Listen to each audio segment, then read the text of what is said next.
Halo semuanya, selamat datang di Value Studio. Kembali lagi bersama saya, Vera Lois. Oke, kali ini saya akan membagikan bagaimana caranya menyimpan hari atau tanggal Sabtu dan Minggu ke dalam tabel database, yaitu tabel hari libur, yang dimana penginputannya di sini yaitu secara otomatis berdasarkan tahun. Jadi misalkan tahun 2023, dia akan menginputkan hari Sabtu dan Minggunya secara otomatis. Jadi tidak satu persatu secara manual. Jadi seperti apa caranya? Kita langsung saja. Di sini saya mempunyai insert weekend.php dan config.php seperti biasa untuk koneksi database. Database-nya masih menggunakan coba insert. Saya di sini menggunakan tabel hari libur namanya. Kemudian ini dia untuk kolom-kolom yang ada dalam tabel beserta tipe data dan length-nya. Dan kemudian kita langsung ya.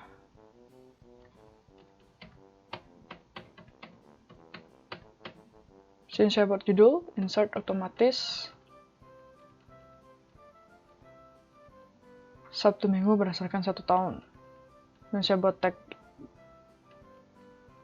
input text tahun, saya beri form, saya beri label tahun, kemudian simpan data atau buttonnya dengan nama button insert. Jangan lupa kasih name ya di input text dan name buttonnya. Kemudian method post. Setelah itu, sebelumnya kita jalankan dulu ya.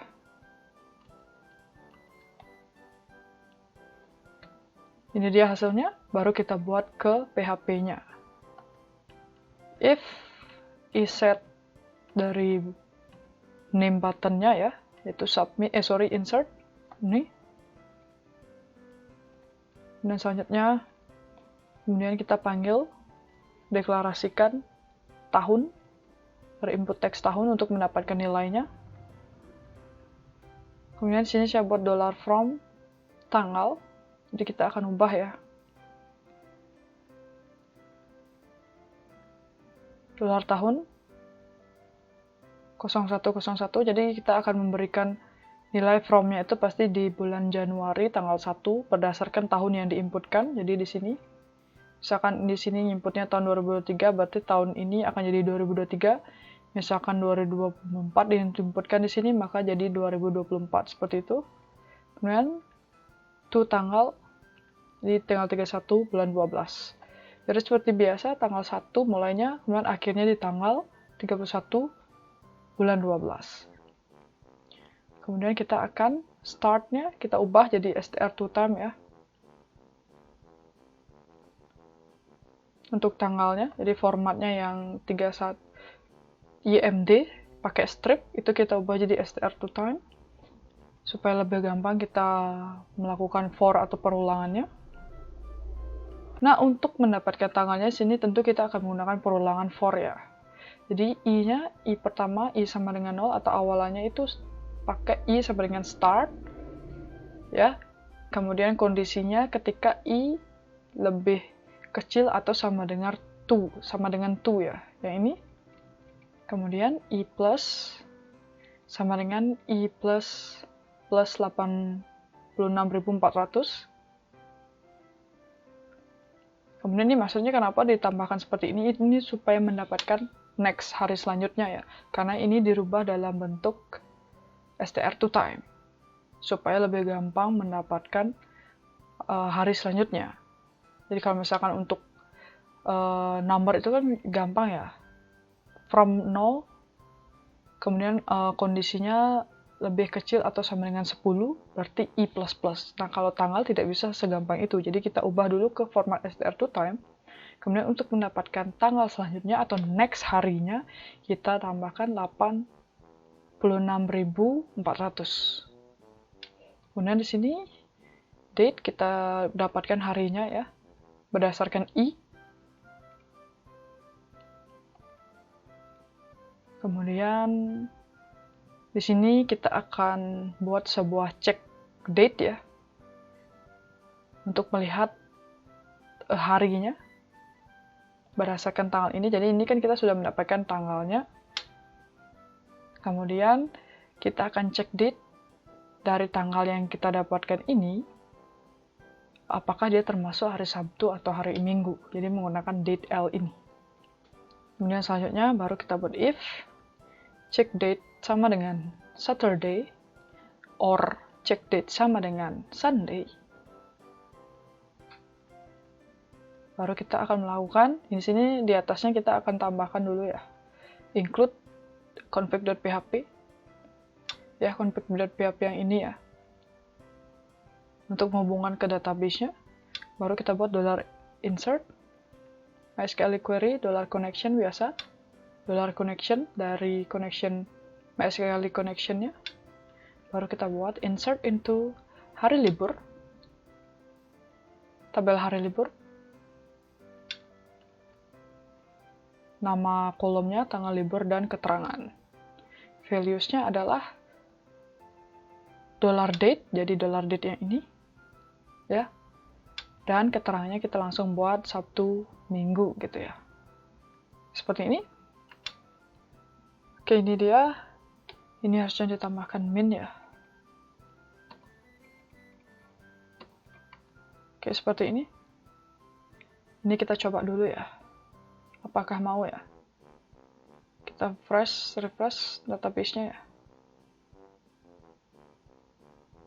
Ini kita refresh. Kita masukkan misalkan 2023. Simpan. Oke, masih proses ya. Tunggu sama prosesnya selesai ya. Kalau kita refresh database-nya harusnya masuk tanggalnya. Nah, seperti ini ya. Oke, ini sudah selesai harusnya. Oke, sudah selesai.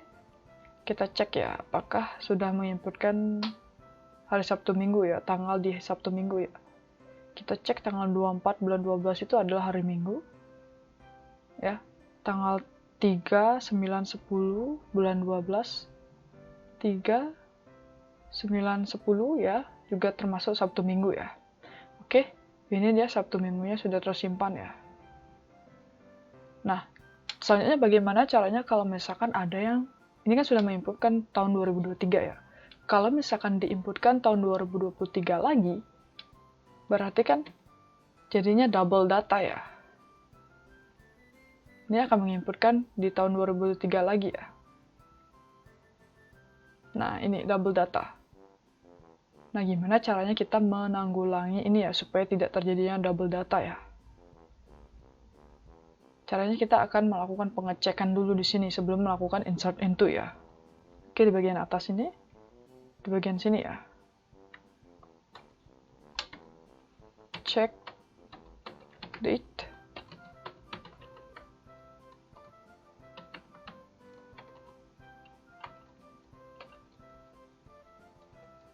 $connection select count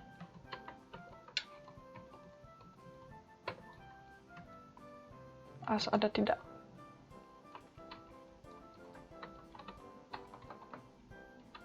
From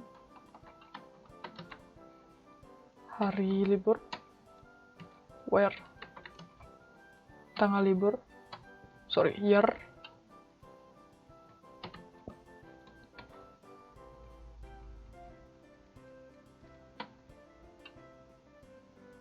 tanggal libur, as 2020 as sama dengan ya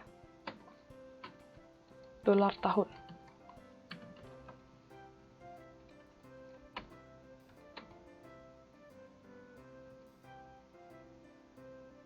Sebentar, di sini masih ada kesalahan. Oke, ini jangan pakai PT1 ya, pakai PT2 ya. Oke. Seperti ini, kemudian dolar data.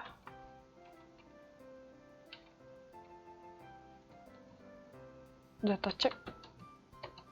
MySQL fetch asop dolar check data. Check date. Nah, kita buat if dolar data check ada tidak sama dengan 0, artinya datanya belum ada, maka dia bisa melakukan perulangan dan selanjutnya dan lain-lainnya ya.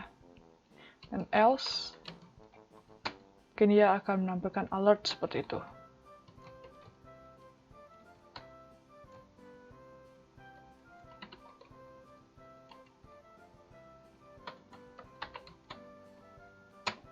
Alert, data sudah ada gitu.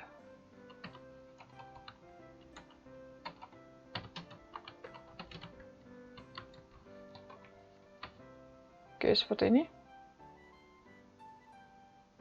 Sekarang kita coba ya. Kita refresh. 2023. Oke, data sudah ada. Misalkan 2024. Nah, kalau nggak ada alertnya, harusnya mau ke input ya, 2024. Oke, sudah selesai inputannya, kita cek. Nah, sini sudah ke input 2024 ya, datanya. Kalau kita cek lagi, misalkan di ini deh, bulan Januari 2024 itu 6 dan 7 itu adalah hari Minggu di Januari 2024 ya. 6 dan 7. Nih ya, termasuk ya 6 dan 7. Oke. Baik, itu dia tadi ya penjelasan untuk video kali ini. Semoga ini bermanfaat. Kita bertemu lagi di video selanjutnya. Terima kasih.